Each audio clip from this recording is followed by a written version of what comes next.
Welcome to the Money and Wealth Show, brought to you this week by American Manganese Incorporated. Here's your host, Sterling Fox. Welcome to the Money and Wealth Show, the program about opinions, the markets, and the economy. And this week, it's a real pleasure to welcome precious metals analyst David Smith to the Money and Wealth Show. Good to see you, David. It's good to be back, Sterling. You are in British Columbia, back in British Columbia, because you're here a lot. You live in Seattle, not far away, but you are here this time to speak to a world gathering, a resources investment conference. You were asked to make a presentation. What did you tell them? Well, I told them that we're in for an interesting year. In fact, we're in for several interesting years. And I think that the upside is far from over in this precious metals market. And the key, in my view, is to try to learn as much about yourself as you can and then go out and tackle the markets. Because if you don't know yourself emotionally, you're going to have a hard time, because I think we're going to see massive volatility up and down in the prices. Well, you know, in the precious metals sector, it has its enthusiasts, but it's a relatively small crowd. Is it reasonable, David, to say that in 2010, more people than ever before actually gave gold and silver and other precious metals a closer look than perhaps they ever had before in their lives? I think that's really true, and this is on all different levels, from the individual to the group, to hedge funds, obviously to the central banks, all along the line, and the sovereign funds. So all of the market players, I think, within those contexts are taking a more serious look, because this is something that has been a very sustained trend. As you know, gold has been up 10 years in a row, which is almost unheard of for an investment. Whether it's higher this year, we don't know. I think it will be within the year. Whether it closes higher is anybody's guess, but this is a trend for sure. Now, you spent a lot of time analyzing both gold and particularly silver, and you've traveled all over the world to silver mines and got right down into where literally the extraction takes place. Silver outperformed gold in 2010, didn't it? It did, and palladium outperformed them both. So, I mean, it's just amazing how these metals cycle through in terms of prices, and the surprises on the upside more than on the downside as we move into a stronger global economy. And to the average individual, David, silver has got to be perhaps even more appealing than gold, because the average individual can afford silver at roughly 30 bucks an ounce versus gold at what, 1,400 an ounce? That's part of it, and because it's an industrial metal as well as a monetary considered metal, and so that's it's got a triple allure right there, really. Now, as far as gold, we know that here in Canada, a lot of gold gets produced. Is Canada as big a silver producer as we are gold? It's not known so much for silver production. There's definitely some robust operations in Canada, but right now the attention in Canada is on two main areas, the Abitibi Greenstone Belt and the Yukon area, which I think is going to be very exciting this summer. It has a 4 or 5 month window where serious mining exploration takes place, and that window will open up in late April for you up here and probably close down in late September. So I think it's going to be very fascinating to see that area this year as an area play, which really got underway last year. Interesting, because now when we think of the Yukon and valuable resources, we tend to think diamonds, don't we? We do. But I think that's going to really change, and it's kind of like going back to the future, back where that Klondike gold rush is, the same area. We're now having the same kind of a frenetic interest on the part of exploration companies going in and staking these properties, and some of the properties which weren't believed to have gold, turns out that they do, a lot like when Chichaco Hill was first discovered during the original gold rush. A lot of people have attributed whatever growth took place in 2010 right across the economies to the growth primarily in China and India. They were the drivers. They were the ones that wanted our copper and our zinc and all of those other metals that we were so happy to ship off to them, including gold. Now we're hearing that China may be going through some measure of a slowdown, a deliberate slowdown in its economy. You were in China in 2010. Did you get a feeling that this was coming? And do you think it's going to make any difference over here in 2011?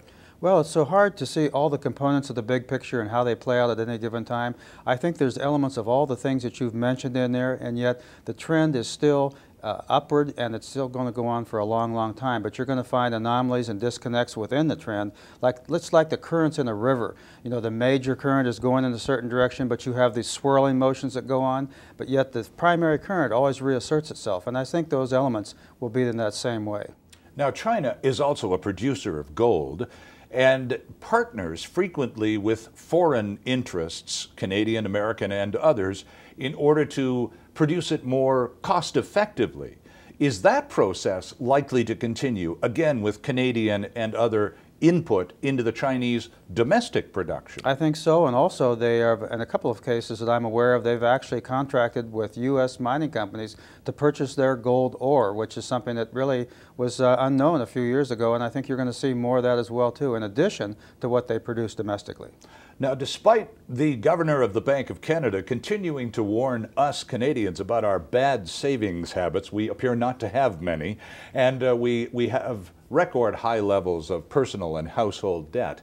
The opposite appears to be taking place in China, where they are essentially a nation of savers, and in fact are being encouraged by their government to save even more, and the government is kind of cutting them some slack in order that they can buy gold to save. That's right, because they not only encourage it, but they make it so easy for you to do that. And so, whereas the saving rate, as you mentioned, has always been high in China, there's a lot of gold that's being purchased in China, inside China, not only by the central banks for domestic production, but by individuals as well, too. And I think that is really a huge trend. The same thing is going on with silver. Just a couple years ago, the Chinese were net exporters of silver. Now they are importers. They not only keep all the silver that's produced in China in-house, but they're importing more, which I think is a very, very big change that's taking place here in terms of affecting the global supply-demand picture for silver.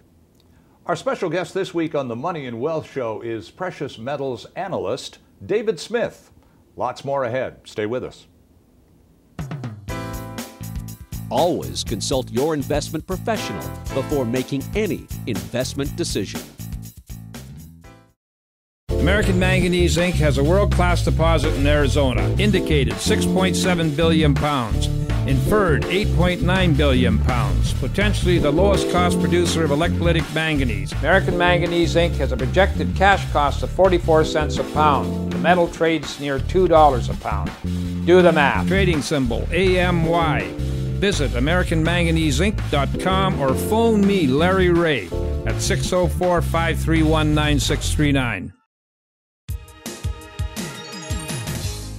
You're watching The Money and Wealth Show, archived online at talkdigitalnetwork.com. Here's your host, Sterling Fox. Welcome back to the Money and Wealth Show. Our special guest this week is precious metals analyst David Smith. And David will be back in British Columbia again soon, speaking at the HowStreet.com Money Expo shows in Nanaimo on February 26th, in Victoria on the 27th, and then in White Rock on March 26th. And you've been up here in British Columbia before, speaking at these money shows. I remember last year in Kamloops and Kelowna. When you speak to groups of British Columbia or just Canadian investors in general, David, what are we most curious about? What do people come up to you after your presentation and say, Mr. Smith, can you tell me more about this? Well, you know, they're interested in how to pick the different exploration stocks, which, as you know, the odds are long that an exploration company is actually going to find the goods and be taken over by a major or go into production. And they're not sure how much to devote to those junior exploration companies versus a larger one. And they want to keep in the game. They don't want to get knocked out of the game. And that's one of the nice things about the exchange-traded funds that are now available. This gives them an opportunity, instead of researching 10 or 20 companies, to go in and buy a basket. And if one of them blows up, they're not going to be hurt so bad. And this is one component, one tool in their trading tool chest. Can you explain the difference, if you could, David, between an exchange-traded fund, because you used the word basket, and that immediately come in my mind, I think, mutual fund when I think basket. So what's the difference between an ETF and a mutual fund? Well, a mutual fund, it has to do with the way in which they're traded and the way in which they're put together. A lot of the mutual funds have a load to them, in other words, a charge that takes place. Right. Also, if you buy a mutual fund, you can only buy it and sell it once a day. So by noon our time, we have to make a commitment to buy or sell, and we don't even know until the market closes what that net asset value is going to be. So we could be making a mistake during the day, and it could be quite a bit different than what we planned on. Whereas an exchange-traded fund is essentially an index of stocks that goes for a particular thing. It could could be wood products, it could be gold miners, silver miners, large silver producers, large gold producers, and you can buy and sell that thing just like a stock. It has, most of them have very good liquidity, and you can see the components within that particular ETF. And so it gives you a lot of flexibility. And we've gone, you know, in the last few years from a few dozen ETFs to I think the number is now over 1,400. And my prediction is that within a few years, 5 years maybe, that ETFs will be as ubiquitous in the trading components of most investors as mutual funds were 20 years ago. Oh, okay. Interesting. So there's just that progress, there's just that continuous change going on within the finance industry, and it seems to be rolling away from mutual funds and towards ETF. Right, and they're not without their troubles. Some of them don't develop the liquidity that you need to trade properly in. Some of them haven't been structured to perform properly. They don't track the underlying asset the way they're supposed to. So you have to do your research. But the thing is, the cream will rise to the top like with any other investment, and the better ones out there will survive, and the ones that don't will be discontinued. And there are ETFs that go out of business. So, but it's worth, I think, an investor's time to look at these and to find a few that they like and follow them and perhaps invest in some of them. And I think there's a key really to a lot of successful investing, and that's taking the time, having the time. Certainly if you've got the money and the desire to make even more money, then you would probably want to do some homework to make sure that when you do invest your money, you're going to get maximum mileage out of it. Why is it so many people seem not to want to do the homework, David? Well, you know, I think a lot of it has to do with the fact that they think someone else can make the decisions and somehow magically it will accrue to them in a positive way and they'll make a lot of money. Well, that goes on from time to time, but you know, over time, it's like your own health. Nobody cares as much or knows as much about your body and your health as you do. Sure. And it's the same thing with your investments. If you understand yourself and what your goals are and what your interests are, and then take a little time to study some of these trading vehicles, the bottom line can accrue to you in a way that's personally satisfying and financially make you successful, I believe. I'm starting to read a lot and hear a lot of advice from people in the investing community to really consider and again do homework about stocks that pay you to own them. In other words, buying shares that have dividends or some kind of flow-through cash arrangement so that it actually does produce predictable cash flow. Is that something that you're in the precious metals sector is possible even? It is. There are just a few metal stocks that actually pay dividends now, but I think that we're in our infancy on that. I think you're going to see more and more quality gold and silver producers declaring dividends as the bull market continues. And so I would imagine in a few years hence the time will come when that's something that people really consider. Should I buy this gold stock? It does pay a dividend. Maybe I should have a few shares. Is one of the reasons they haven't been declaring many dividends up to this point simply because they reinvest a lot of their profit money that would be paid to shareholders otherwise back into the operation to extract even more metal? Right, and not only that, to firm up their balance sheet so that they don't have to dilute their stocks by having constant private placements and constant going back to the banks for money, this type of a thing. You reach a certain level where you have the operating costs pretty well predictably taken care of, and you start throwing off profit, and the silver and gold prices keep going up, and you're making more every time they go up $1 an ounce. You're making more with very little change in the cost inputs, and you can afford to give some of that back to the investors, which also causes them to want to invest in your stock. David, you're a precious metals guy. You spend most of your professional time focused on that sector, and yet there is constantly the need for diversity in one's private portfolio as a survival technique. How much of precious metals, be it gold, silver, uranium, palladium, whatever, would you recommend any individual have inside his or her portfolio? Well, a lot of it has to do with your goals, your financial wherewithal, what you are willing to risk, because some people have a very low risk tolerance. It has something to do with your age. I think people in their 70s or 80s shouldn't probably be all in on gold and silver or any other investment, you know. So a diversity certainly helps. But if you are in the major bull trend and you see something going your way for a while, it helps to maybe move into that more strongly, but then take some of those profits and go back out. And even within the resource sector, there are other areas that haven't gotten much attention lately that I think will be going so more in the future, such as graphite, you know, for example. And some of these other metals and resource inputs and coal, for example, coal I think has several good years to run. Believe it or not, 70% of the Chinese electricity is generated by use of coal. Right. And in the United States, if you can believe this, over half of what our electrical generation is today comes from coal. So with the flooding in Australia, which has taken out, what, 25–30% of the world's coal exports for a while here now, you know, some of these prices have almost doubled. So and I think it's a long-term trend that will hold for firm coal prices. Our guest this week on the Money and Wealth Show, precious metals expert and analyst David Smith. Please stay with us. There's more ahead.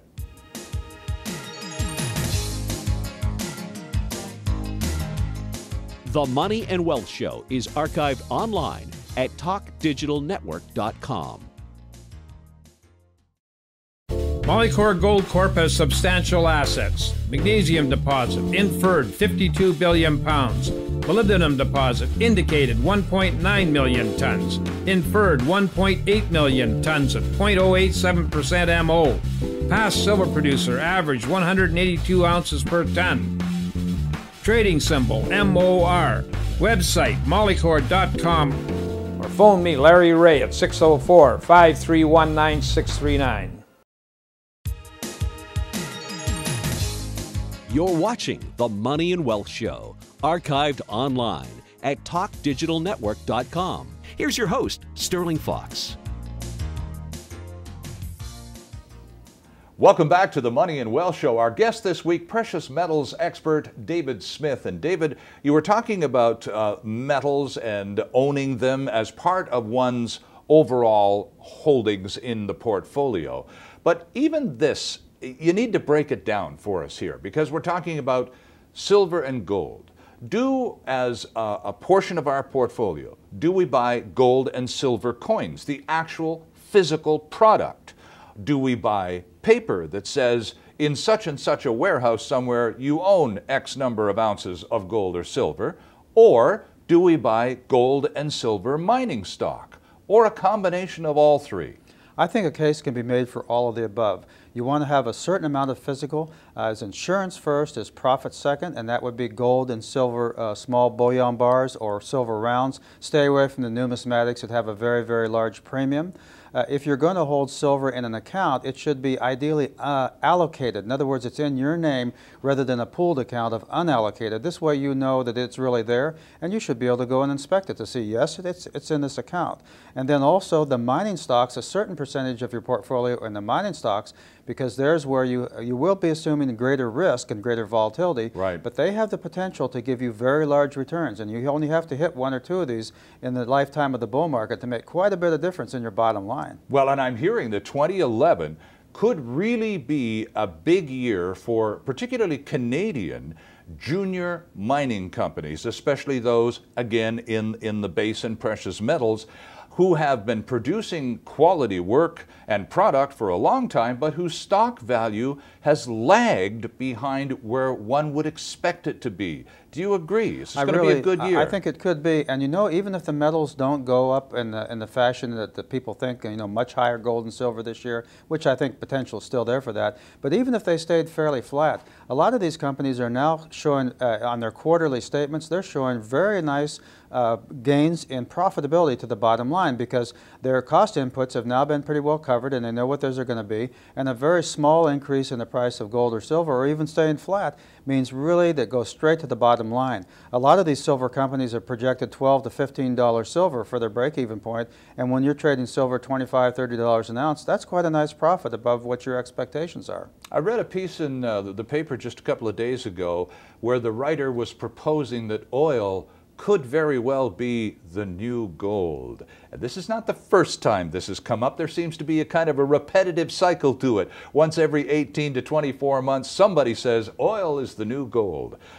Do you buy it each and every time it comes by? Well, I think there's a certain cachet to it, and I wouldn't want to dismiss it out of hand, but I would say it's one of a series of equal expectations and things that you look at, and it wouldn't cause me to change my mind strategically about something, but maybe I'd want to have that as an input if I didn't have before. But there is a relationship over time between a correlation between the price of gold and the price of oil, and it tends to run around 10 to 13 times, in other words, 13 barrels of oil, 10 barrels of oil to equal the gold price. So that gives you a rough enough matrix to look at those two and see if they are reasonably well correlated with each other. I believe they will trade within 2 standard deviations most of that time. Back to metals and pieces of paper that say you own metals. I'm told that if everyone holding a piece of paper who said you own X number of ounces of gold actually went to the place where that gold is supposedly stored, together in one day, the world supply of available gold would disappear in less than 24 hours. I believe that's very possible, and I think it would be a real shocker if a lot of these people that think that they have gold or silver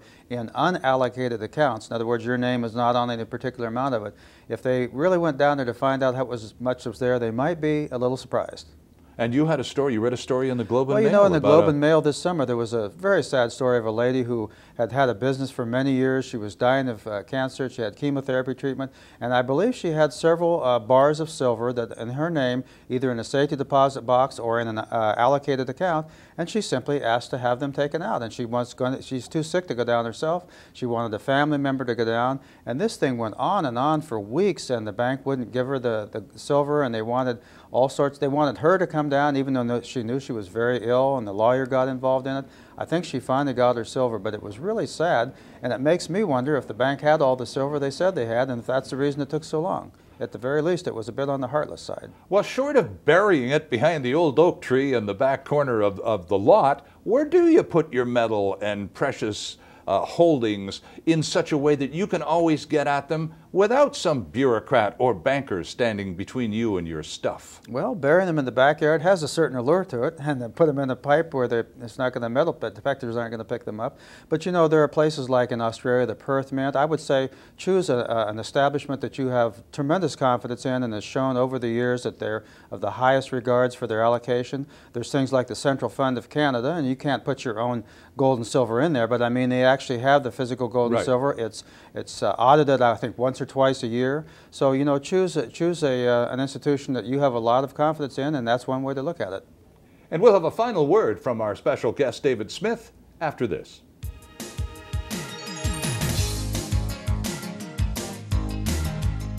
The Money and Wealth Show is archived online at talkdigitalnetwork.com.